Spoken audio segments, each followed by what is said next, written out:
Hello and welcome to the War Report, your number one podcast for the liberation of the international homosexual community. I am your host, Constantine's Commentary, of course, with my wonderful co-host, GSP, and we would like to say how much we love the LGBTQ CIA community and how they are just the most valued among us, and they have contributed so much to society, and we have to send our stepsons off to Iran so that beautiful multicolored rainbow flag can fly high over Tehran. We're finally going to free the gays everywhere around the world. And, Kurdish lesbians are our greatest ally. I can tell you that unequivocally. Have you seen those girls with the guns? Yeah, you don't think something more's happening off camera, but believe me, there is. It's unreal. Maybe I shouldn't be surprised. Maybe I should even believe that Trump was unaware of this. Considering what the last 2 years have been like, it's entirely possible. But it does show you the extent to which deep state is actually in control.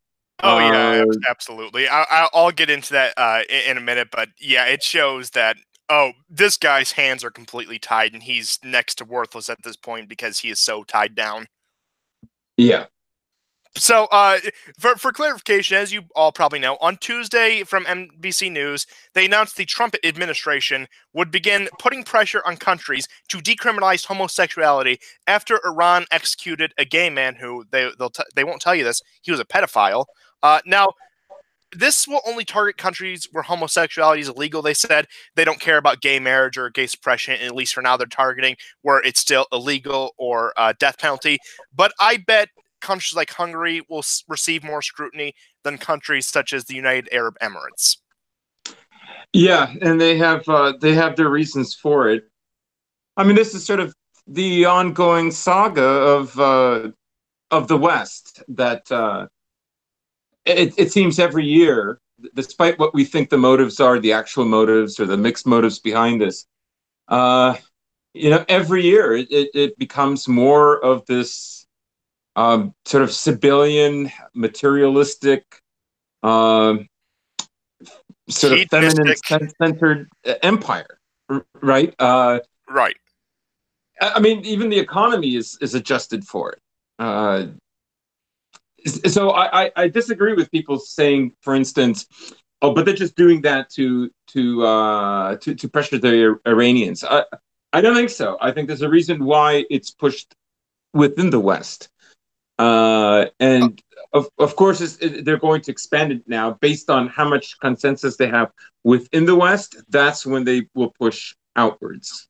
Oh, absolutely. Now, the same conservatives in 2013, 2014, who were rightfully angered at Obama for chastising the Russians over the treatment of gays because they said, why are you making such a big deal with such a major country of such a minor issue? These are the same people just seal clapping about how we're going to own the libs by freeing the gays in Kurdistan.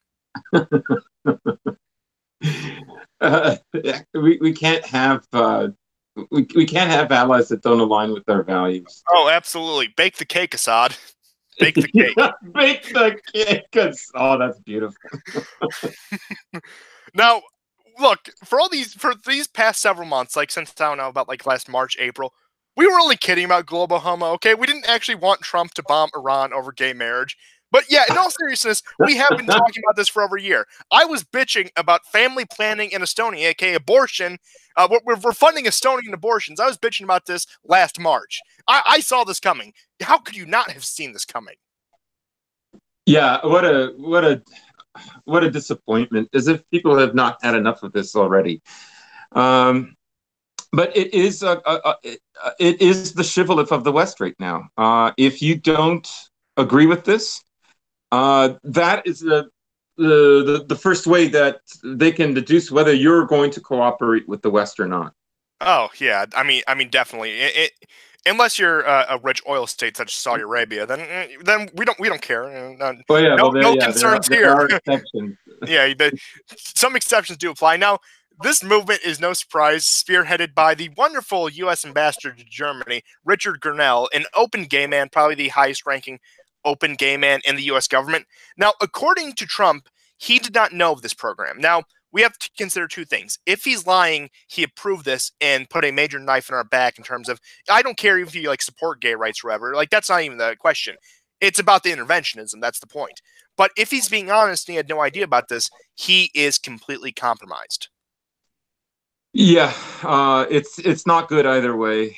Um, and then the other news yesterday that the biggest arms manufacturer of Britain is going to fund that's actually supplying the Saudis as they bomb and starve Yemen, is actually going to fund the next Pride parade in London. Yeah, I saw that. Forgot to add it to the notes, but yeah, I saw that. I mean, it gets more and more ridiculous every time. But in terms of this move, like I have no doubt it's ideological, but there's also, of course, the ulterior motives. They'll find any way to put the pressure on the Iranians and the Russians any way they can. But this move actually makes a lot of sense when you think about it. Boomers hate the Iranians because of Israel and the doctrine of Christian Zionism, that wacky theology, which I won't even get into today. But both boomers and Zionistic Protestantism will probably be dead within the next decade. This is an attempt to appeal to the millennials, who, hilariously enough, have labeled it racist and anti-Muslim. What does it take for those millennials to like us? I know this is there was a woke headline I read about Smollett. This sort of thing has been tried before. This is why it's racist. It's just it never it just it I don't understand the ideology. Obviously, it would have been the last thing I would have thought that they would have said. I mean, the truth is, if Obama had said it would not have been racist. No, absolutely not. But the fact that Trump wants to spread homosexuality internationally, but Mike Pence isn't comfortable with gay marriage or something. Yes, that's right. That's the rationale they use. The fact that Mike Pence gave a speech against gay marriage in the 1990s. I know. Well, I mean, him and John Wayne. Oh yeah, that is something else. But now I will say this on a positive note. Believe it or not, I see a possible victory coming out of this. Now the U.S. has used gay rights and all these different kind of things to destabilize Eastern European countries. The ones that come to mind are specifically Russia, Belarus, Ukraine, especially, and Hungary.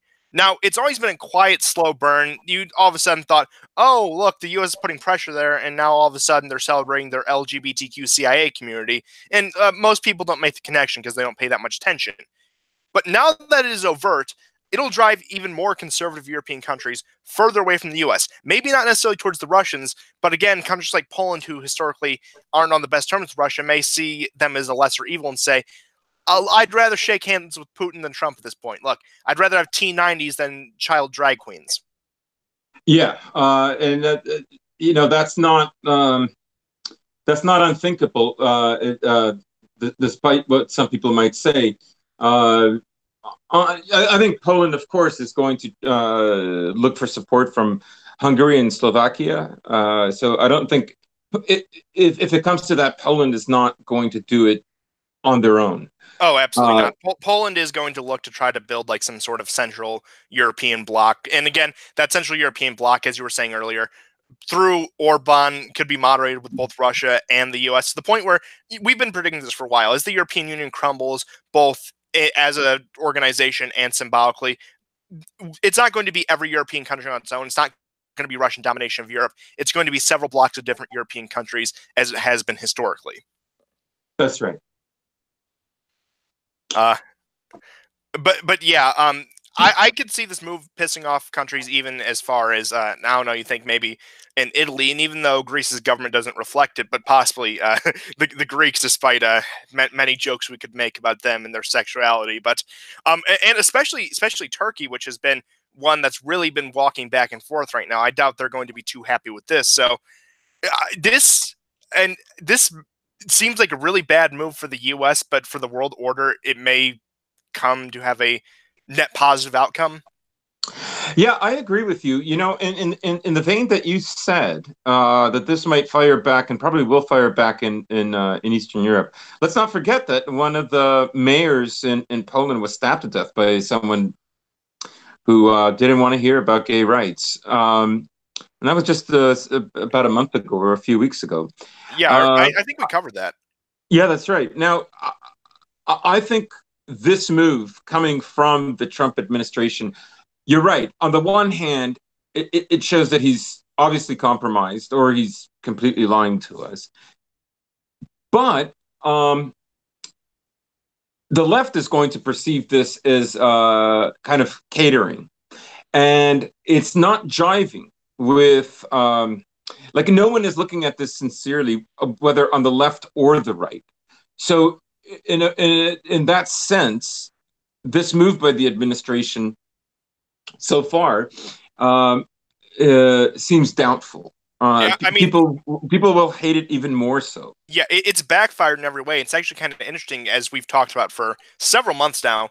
The fact that Trump isn't necessarily some great warrior against the neocons, it's just the fact that he makes them make really dumb mistakes that play out in the favor of, as I said, the entire world. And this is one of them. Like I said, now that they're overt about it, now that they're showing their hand, it's not a conspiracy theory anymore. It's not a conspiracy theory that all those pride parades in Odessa are courtesy of the U.S. State Department. And that's going to turn a lot of people against the U.S. State Department even more so than usual. And, speaking of Odessa, I'll get into this a bit later, but that's interesting, especially with the Ukrainian elections in like 5 weeks. Yeah, yeah, it's. I agree with you. You know that that this will backfire. It will. It's already seeming disingenuous. In a very similar sense, you've noticed that since Trump got elected, the culture war within the United States has ramped this up. Uh, trans governors and senators in 2017. We have to have trannies with like demonic horns reading to your children in the library. You can see that it's accelerated it, Oh and yeah, and he is. Yeah, Trump is an accelerationist in that sense. yeah, like I said, even like despite all of Trump's mishaps and failures and the fact that he is probably a lost cause, what he has done so far in order to make them make such colossal mistakes that would have been so easy to avoid if they took a moment to think about it rationally, it was worth it just for that. Yeah, yeah. Well, I've always said that the kind of heretical things that he said toward liberalism, and often in a kind of in an unconscious way, really. Uh, and in that sense, it's signaled the end of an ideology, and that ideology now has been forced to play its hand and accelerate to the point that it too now seems disingenuous. Oh, absolutely. And that's why I'm so optimistic that we'll be able to avoid another wars because they've played their cards so poorly. But speaking of Eastern Europe and the pushing of rights for all those precious minorities, it's some, I guess you could call it good news out of Eastern Europe. I don't know. I'll see what you think about it. You probably know a bit more about this. Belarus announced that they're finally ready to form a formal unification with the Russian state. Now, the Union State project has been talked about for decades, pretty much ever since the fall of the Soviet Union. Now, out of all of Russia's former holdings, both Russian Empire and Soviet, Belarus is the most Russian. I mean, most people there just speak Russian on a regular basis. They don't even speak Belarusian. It's either a backwater thing or a hipster thing. Now, they're even more so Russified than the Ukrainians. Now, my thoughts behind this, I think with the way things have been going, and even though it happened before this announcement, but especially with this announcement, I think Belarus smells what's in the wind. And I think they fear what happened to Ukraine, what happened to all these other countries, is making its way to them, to the streets of Minsk. And I would keep an eye on the Ukrainian election, especially after these two pieces of news. Yeah, you're right about Belarus. Well over 80% of the public there speaks Russian. The Belarusian uh, language is very closely related to Ukrainian. It's a little bit more like Russian than it is Ukrainian on a scale, let's say. But you're right, except for maybe perhaps some hipsters. I mean, a Catholic expat that we had on the Yeah, show in the summer. Of course, he lives in Minsk, and um, Also, the population in Minsk is like decidedly more homogeneous. Look, well over 90%, Slavic, Russian uh, people live there. Uh, and it's also a much more traditional society. My only concern is that Russia doesn't uh, accelerate it towards modernity. That hopefully Belarus can play culturally a stronger influence on the rest of Russia rather than the other way around. Yeah, hopefully. And It's doubtful, but I have to hope for.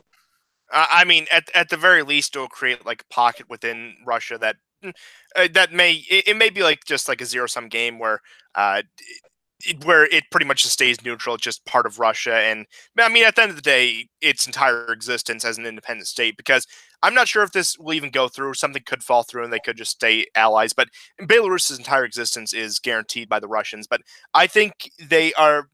I think Lukashenko, probably the administration there, is probably a bit paranoid that the West is coming from them next, and decide that they would rather just completely unify with the Russians. But again, I think this is also a very significant move because it's been talked about for ages, but now it's finally happening. Yeah, and actually, when you visit Russia, for instance, the styles that you go through, they're like if you're if you're not Russian and not from Russia, you go into one aisle, and the other one is for both Russia and Belarus, and it's been that way for several years, even before 2015, which was when I first went there.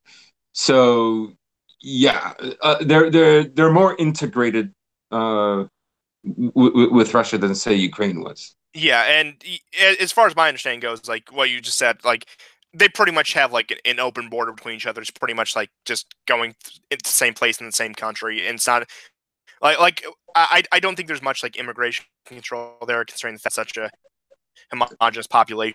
That it kind of doesn't exist in the first border before 9/11.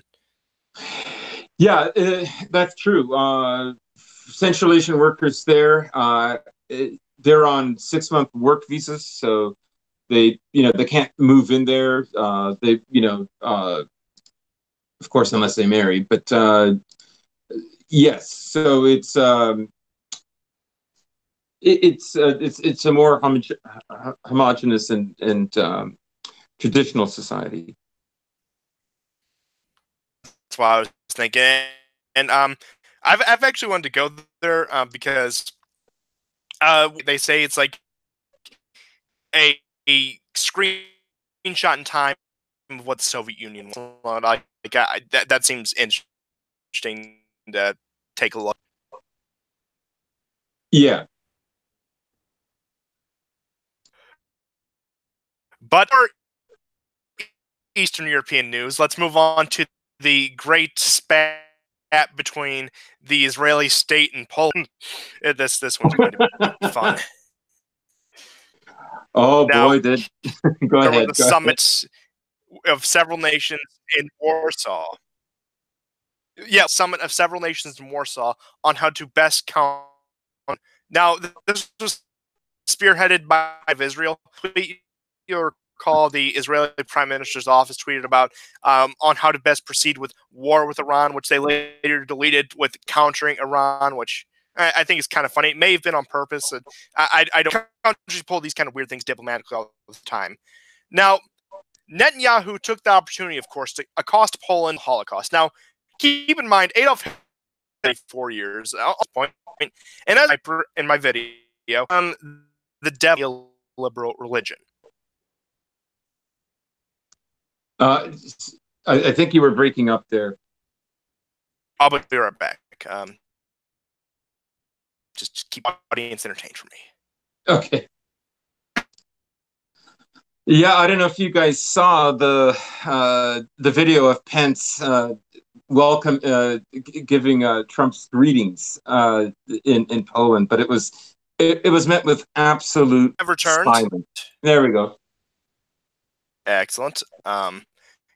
Yes, technical difficulties are a staple. You wouldn't know. You would. Yeah, as I was saying, Netanyahu in this summit on how to counter Iran, completely topical, decided to mention the Holocaust in Poland. Now, keep in mind, Adolf Hitler's been dead for almost, and as I said in my video yesterday, Hitler has become the devil of the new neoliberal religion. Yeah. I mean, sadly, it's also become the he's the devil of the new Western foundational myth. Yeah. But, yeah, absolutely. It's interesting because comments like these are usually off. Israel does this kind of thing all the time. It likes to take them on the guilt trip, saying, "Look how oppressed we have been throughout history. You must support us." But this time it was a little Prime Minister Morawiecki. I hope I pronounced that right. I don't know. You're the Slav. You can probably correct my pronunciation if that's the case. He in response to Netanyahu canceled the Israel Foreign Minister Katz. Sorry, you broke up there.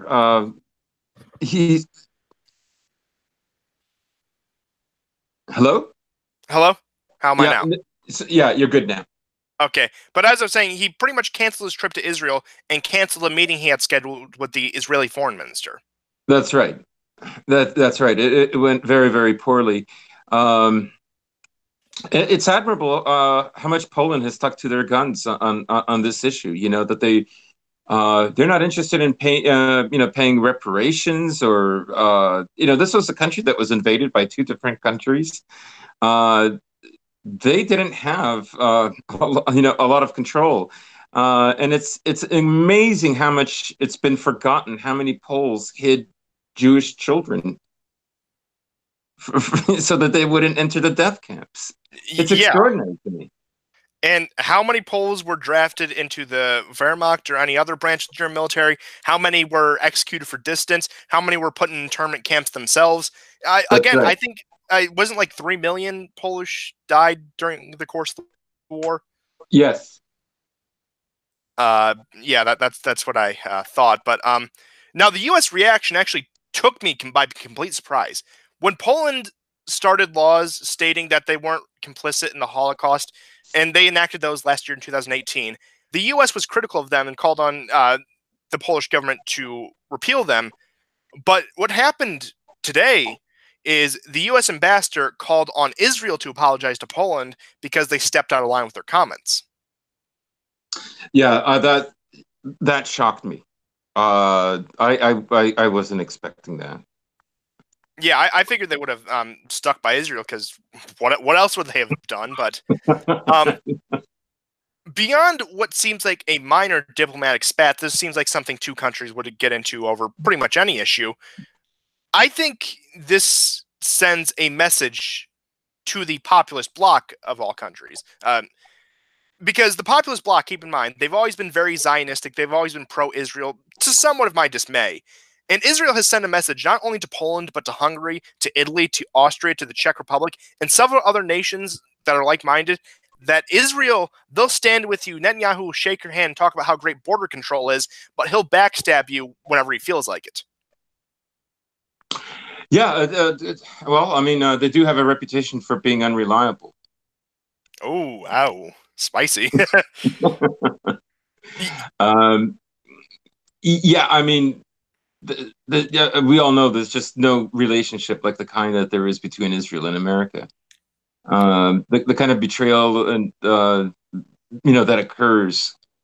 I mean, it's extraordinary. Even Turkey can't challenge that. Oh, yeah. I mean, it's insane, and I think this is a wake-up call to some of these countries. I mean, you got to think about a lot of these countries. They didn't really have control of their diplomacy up until, I don't know, like the past 20 years, especially in some of the cases of these Eastern European countries. And I think they're kind of starting to get a feel for how the relationship with the state of Israel works, that, yeah, they're not anyone's friend, and they will throw you under the bus the first chance they get if it will benefit them. Yeah. They're amazingly cynical. And I'll be very honest. When I was growing up in the 70s and 80s, this wasn't the case. The kind of movies we saw in World War II, about about World War II, especially dealing with the Holocaust. Um, there was much more respect given to everyone who was in the death camps, and far more stories, for instance, about people who hid Jewish children from entering into the death camps. And now what we have is this immensely opportunistic and cynical attitude coming from Israel, and for that matter, even prominent Jews within the West. Yeah, I mean, It's almost as if no one. It's almost like no one else uh, went through those ordeals. yeah, I mean, 60 million people died between the span of 1939 to 1945. Now, the highest estimates for the Holocaust, which again, I'm not going to get into the numbers game, not now. That's too much of a headache for me to deal with right now. The highest estimate is 6 million. The lowest official accept estimate is 4 million. That is at most 10% of all the casualties that happened in those 6 years, Yeah. which means the Chinese lost more. I can't remember whether it's Russia or China who lost the most. I think it was the Soviet Union, but yeah, Soviet Union, China, Poland. Like in terms of percentages, those are like the countries with the highest death tolls.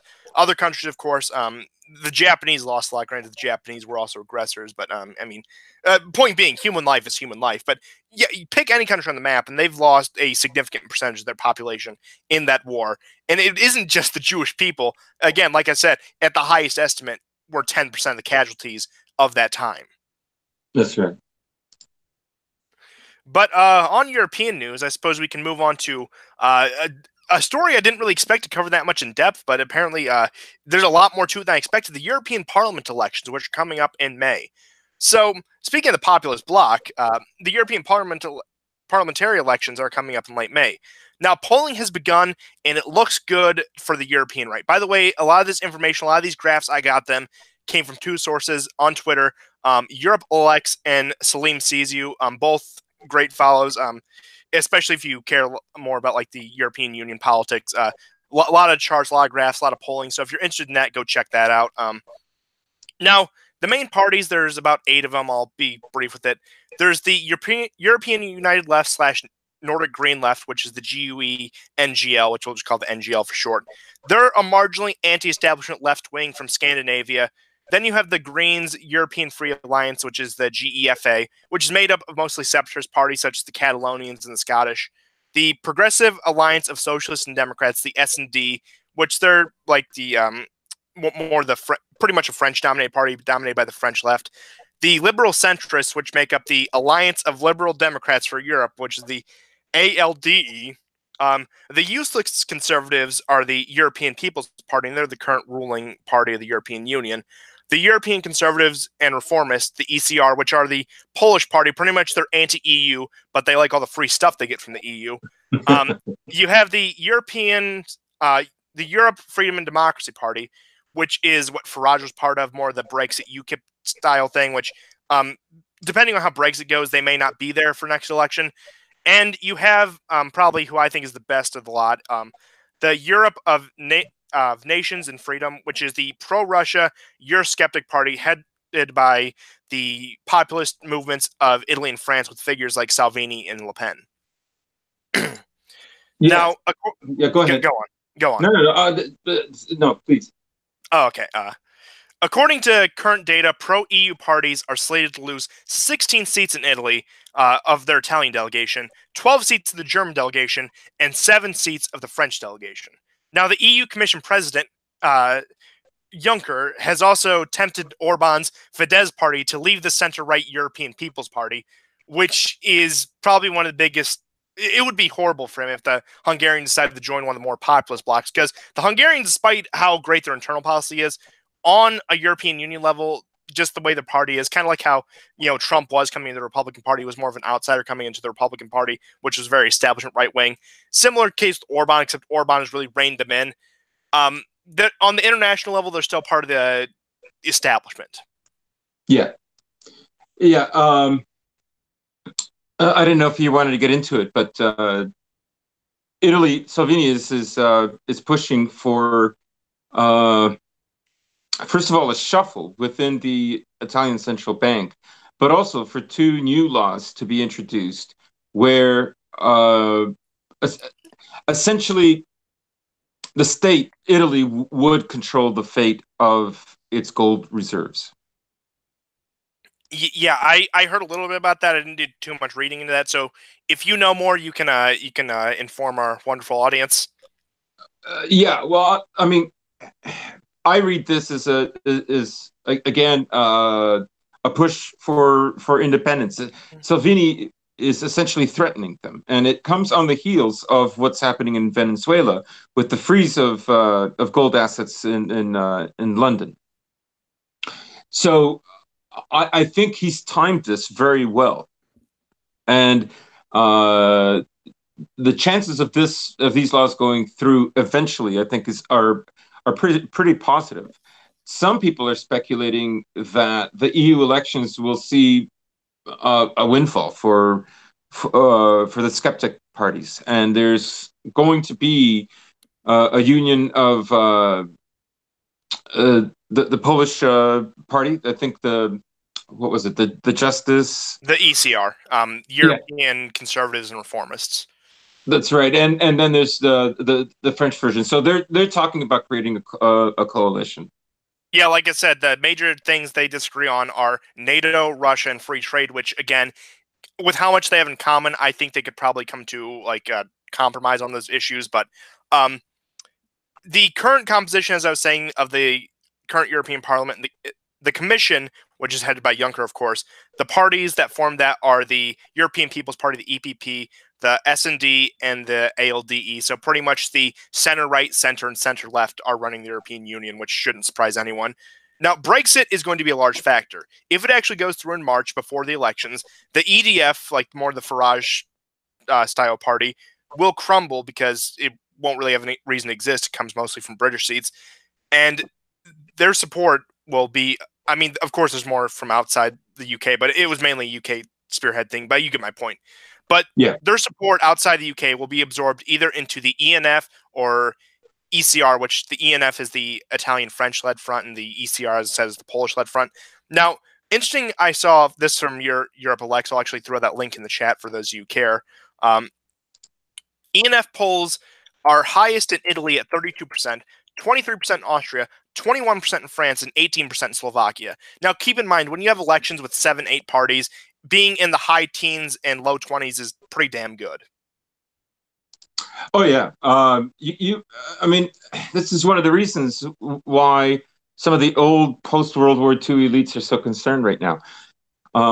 There isn't a dramatic, let's say, takeover, of course, but consistently over the last 15 years, they're very well aware of this shift, and it's without any real significant retreat. It has been going towards nationalism now for at least 15 years.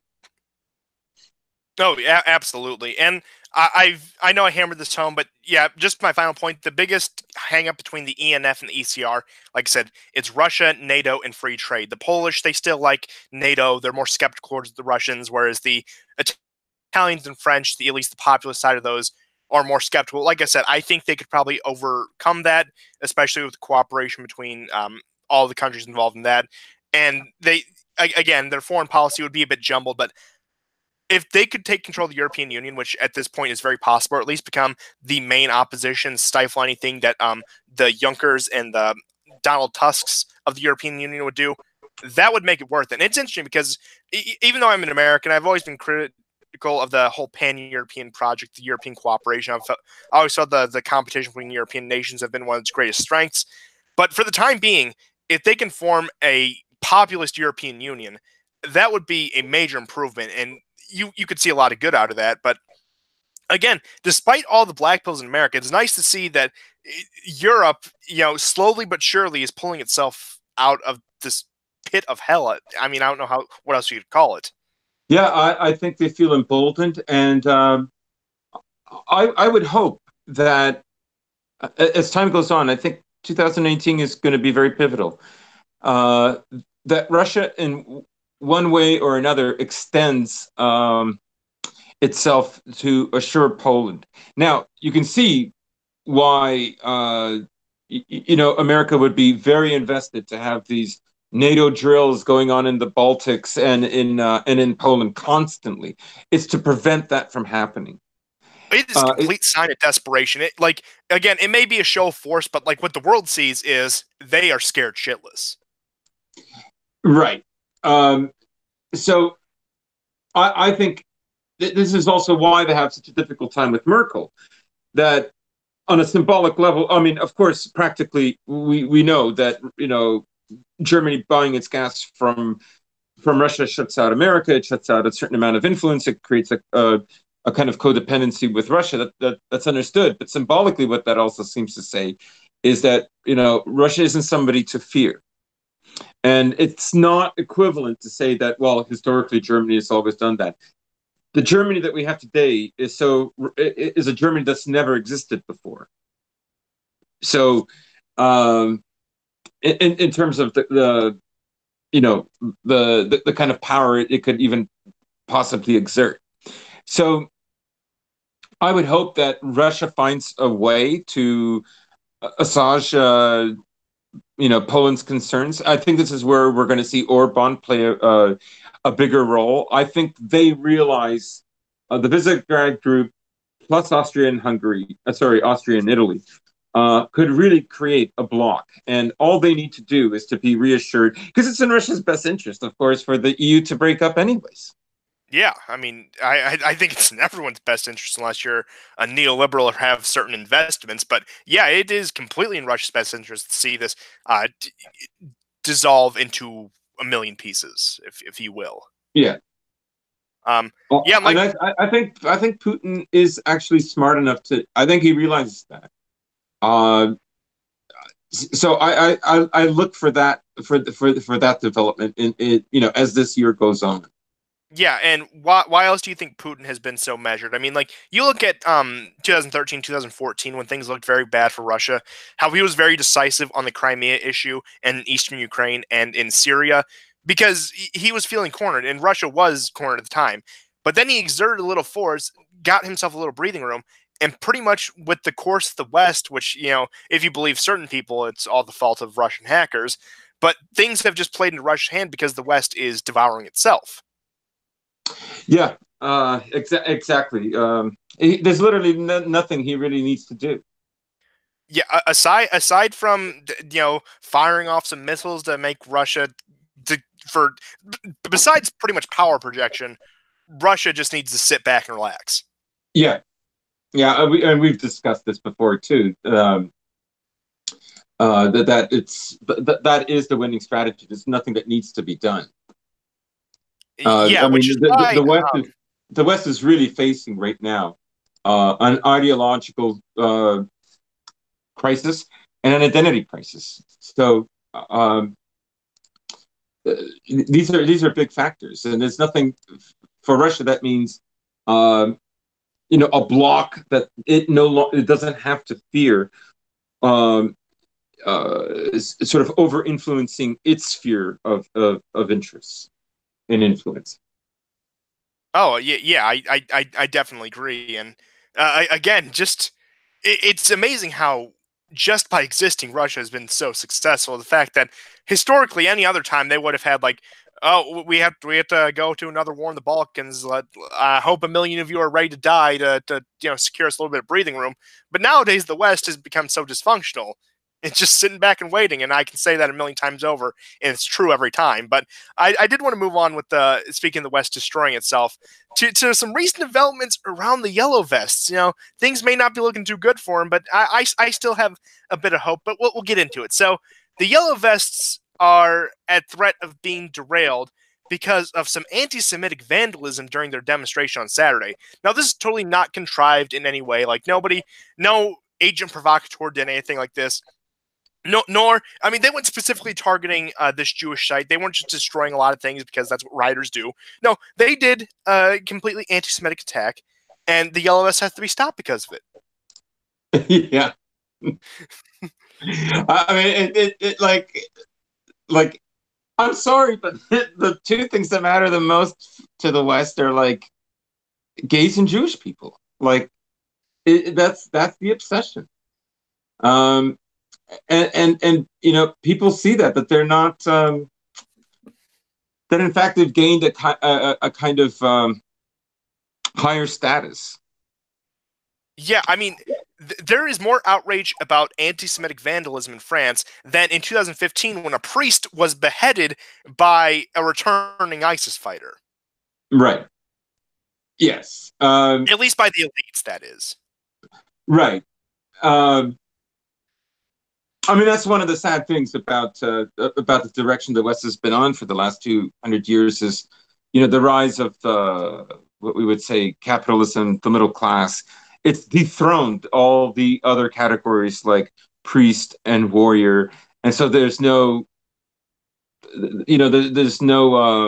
Hierarchy. hierarchy, and there's no remorse for it because it's looked at as an objective evil or a horrible influence. Or antiquated. That's one they love to use. Yes, It's that's outdated. another It's one. it's so barbaric. It's so backwards. So backwater. They love painting things as obsolete. It's frustrating, and it is fun watching things close down on them. But this did prompt the French government to move to make anti-Zionism anti-Semitism. Now, from what I've seen, this isn't like any like kind of real thing. It was more like one of those resolutions Congress would pass over here. I don't know whether like the extent that it goes, but many fear this will be what shuts down the Yellow Vest because, of course, you know how things go. But I have a feeling this, like, out of all the chaos in France over the past 14 weeks, this was the 14th week in a row. I think this is only going to add more fuel to the fire, and I look forward to next Saturday to see what happens. I'm amazed. I mean, they have gone 14 weeks, and I don't see any sign of that the 15th week isn't going to be committed to either. Uh, and I'm very sure that they've tried to derail this movement in one way or another, but it hasn't worked. And it's good that there have been some Jews who've attended these protests to claim that this is not like you can't control every element. And you Yeah. certainly can't control saboteurs that want to paint this movement. Then there's even people on the dissident right, I think, who don't understand what's going on there. There is a left wing, right wing It's pretty much anyone coalition going who on, and hates neoliberals. I've seen hammer and yes, sickles. I've seen like the white identitarian symbols. I've seen ANCAP flags. I've seen yes, pretty much yes, every symbol except like mainstream liberalism or conservatism. yeah, yeah, yeah, exactly. And so um, people they've really been unable to disparage this. Now, there's going to be videos of people going over the top, but the more brutally Macron has reacted, the better it served the Yellow Vests.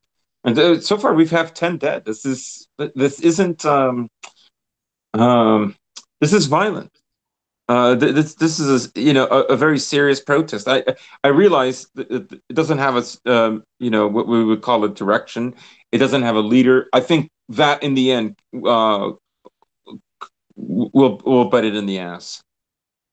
I mean, but I think the damage they can do until that point is going to be irreparable for the likes of Macron. Yeah, I agree. Ultimately, what this is saying is that there's no confidence at all in this government, and also again in this ideology. Oh no! I mean, I remember the early days of the Yellow Vest protests, like week 3, when the list of demands are from at least one of the groups that was part of it coming out, basically saying end austerity, increase welfare, get out of NATO, end immigration. I mean, it sounded like, oh yeah, this is what people on the distant right have been saying for how long? Yeah, yeah, exactly. Uh, and I would say even there was the left in the early 2000s had the exact same message. Even yours truly, the marches I attended and and the whatever groups I was affiliated with that were on the left had the same values. Of course, they're all gone now. This is something that only that has the kind of the same level of support as only on the right. Yeah, I mean, nowadays they're more concerned again about what we discussed at the top of the show, making sure those Kurdish lesbians can have marriages over rainbow flag flying over Manjib while repelling both Turkish and Assadist forces with their U.S. provided AK-47s. Yeah, exactly. And it is this. There is this historically. There is this classic hate of the bourgeois against the peasants, even though the bourgeois itself arises out of the peasants. But there is a hate for them, and um, this is why fundamentally the left has abandoned the working class. They're just viewed as peasants. Oh yeah, absolutely. It's interesting because like you look at some of these leftist revolutions in the previous centuries. One of the biggest things that they always criticized was how decadent and degenerate the people they were fighting against, whereas you had the left embracing the same decadence and degeneracy. So it's in the more things change, the more they stay the same. It's mind-boggling at this point. Yeah, yeah, I would agree with that. Now, I do have a couple more stories I want to discuss. Now, one of them is about the Hoda Muthana, who is the U.S. citizen who became an ISIS propagandist. Now, I have a bit of a different take than most people. I can understand where most people are coming from, but I'll get into it. So, a U.S. citizen, Hoda Muthana, she was born in New Jersey, lived in Alabama before going to join ISIS in 2014, was detained in a Kurdish camp earlier this week.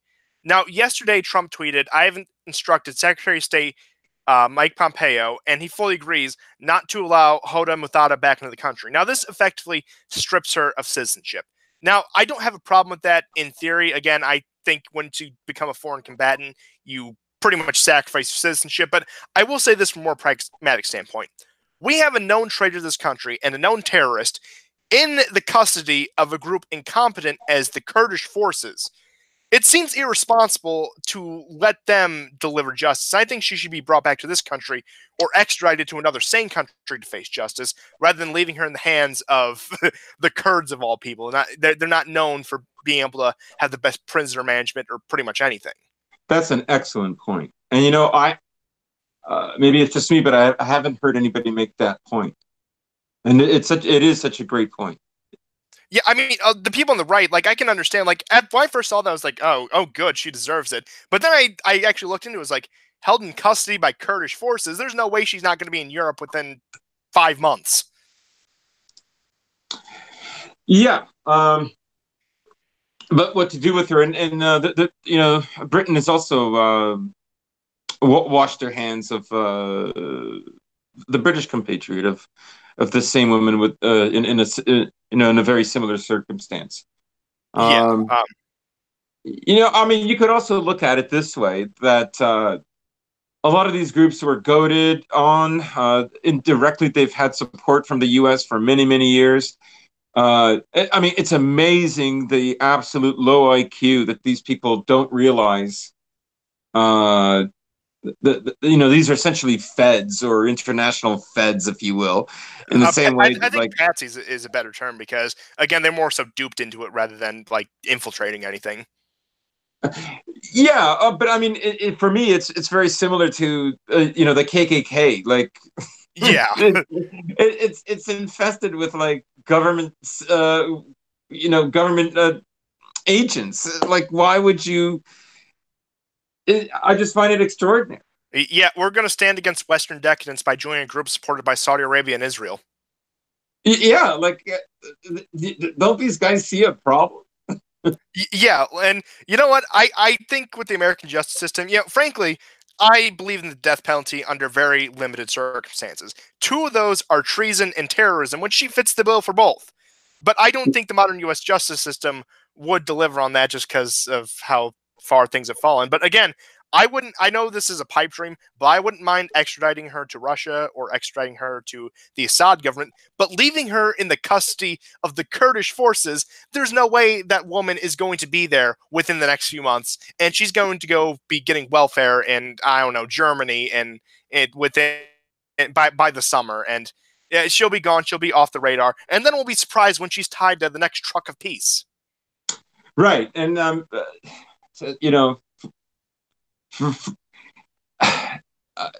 again, I just think it shows like a lot of people on the right, like us, have really do have goodwill. Um, and I'm proud to actually to be part of a stream that that has opinions about this, that has a larger idea about what to do with her, with these people, and to give a kind of out of the box analysis of the Kurds, instead of some normicon idea of I mean, especially the American right, the Kurds are like, I don't know, they're revered somehow, even beyond not beyond Jews, of course, not or Israelis, but like the average American is more concerned about Kurds in the Middle East than Christians. Yeah. Again, pretty much, I've been making this point since, I don't know, like 2016. I was like, these people are communist Muslims. Why are American evangelical right wingers so invested in them? Like they're what they thought Obama was in 2008. But again, they're our second greatest ally, maybe third behind Saudi Arabia. Who knows? I lose track of these things. It's hard. The position shifts so much. Of course, Israel's always going to hold that number one. It's always going to get that gold medal. But I can never tell who's number two. Whether it's going to be the Saudis, whether it's going to be the moderate rebels, whether it's going to be the Kurdish groups, it gets so much out of hand, and it's a bit of a headache to keep up with. But yeah, again, to people on the right, I know that's predominantly my audience. It may seem tempting to say, yeah, she's a traitor, good riddance, never let her come back. But again, look who you're leaving her with, and don't be surprised when she shows up connected to some terrorist attack in the near future. Right. Yeah. Yeah, we do have to get over, like, we are beset, but emotionally, we can't allow our emotions to make these decisions, or to, yeah, I think you said it very well. Yeah. I won't elaborate. Yeah, I mean, like I said, hand it over to Assad, let happen what will, or just push a little bit over into Western Syria. What happened? Let what happen what will. But my final story is finally a bit of good news. One bit of hope I have left for Trump is the next Korea summit will be on February 28th in Hanoi. We discussed this last episode.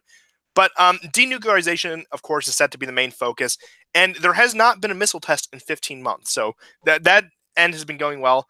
Now, it is heavily speculated that a formal peace declaration will be signed.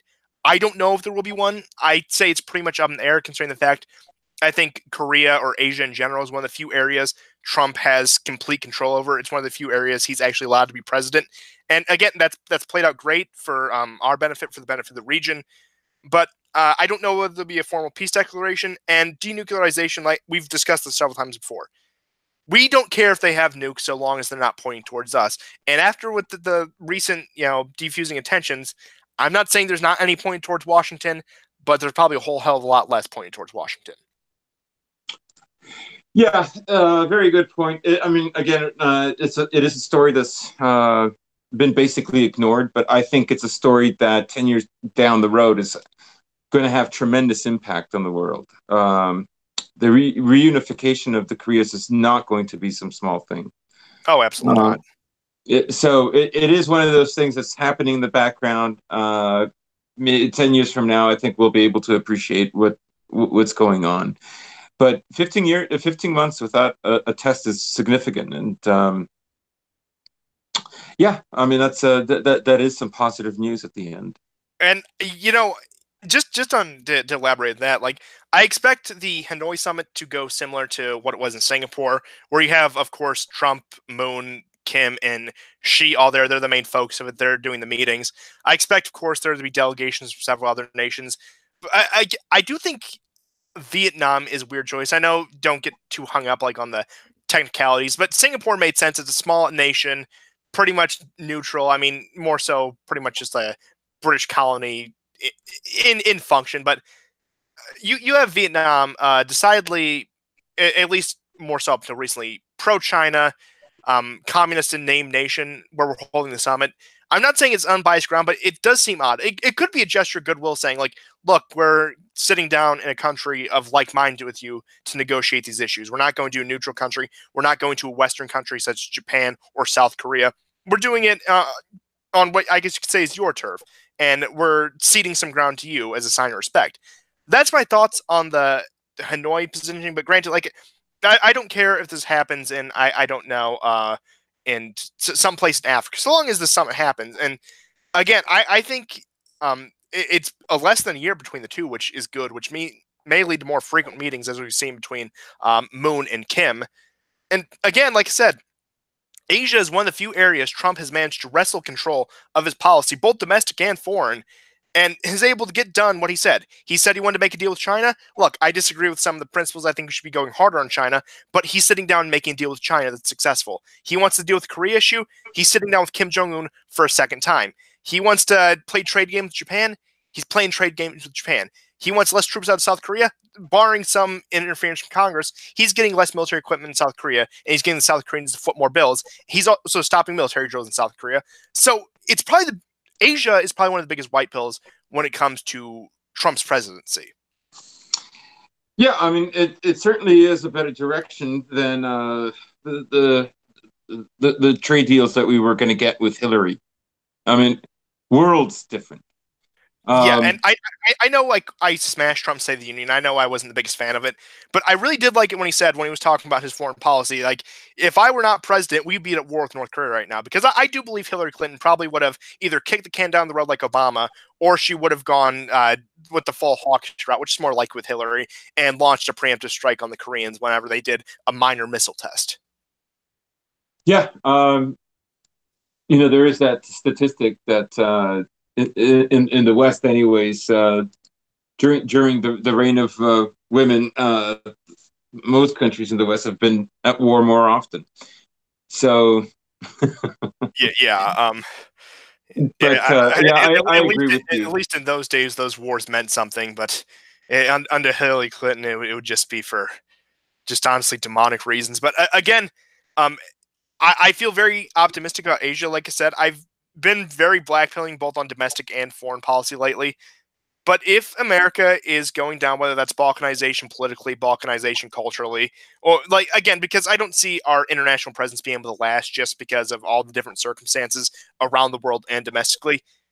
If we can do one last act, if we can knock China down a few pegs and we can smooth things over in Korea, I think that will probably have been the greatest success of Trump's time in office, not only for this country, but for the world. And if that's all that comes out of it, we get to look. Trump, the courts have been more or less in our favor. He's made the neocons make several mistakes, which has diffused a lot of potential of what they could have done. And in Asia, like I said, he's been very successful. Other than that, I have a lot of complaints. But just for those three things alone, I think Trump has been worth it. Yeah, I would agree with you. As you and I like to look long range, what he has set up. I mean, I was very black-pilled this week. I absolutely, and my tweets showed it. But I do appreciate your takes. I think they're reserved but more optimistic. Yeah, I'm a lot more black-pilled than I let on for the show. I think it creates a good dynamic. I think allowing you to give more of the pessimistic takes while I give more of the optimistic takes allows us to come to a more truthful position by negotiating between the two. And I think that's been a really good dynamic of the show. Oh, thanks. Thank you. Yeah, I agree. But yeah, I tend to be a bit more black-pilled in real life too. I mean, yeah, it comes with age, and it comes with, especially in your case, culture. But we will not. We've already discussed that. We have stream about that this summer. If you're interested in that, go watch that. We may do something like that again. But yeah, like I said, I'm leaving the stream feeling pretty neutral. I'm glad about certain things.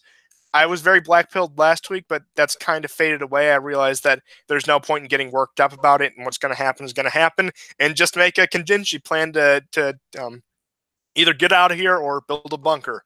I haven't decided which I'm going to do yet. Maybe both. But I'll see you guys next time. See you guys next week, hopefully. I will be a bit less on the content since my school stuff is starting in full force next week. So I'll try to keep it up as much as I can. I'll try to keep on doing the shows on Thursdays because I have classes on Wednesday night. But we'll see you then, and goodbye.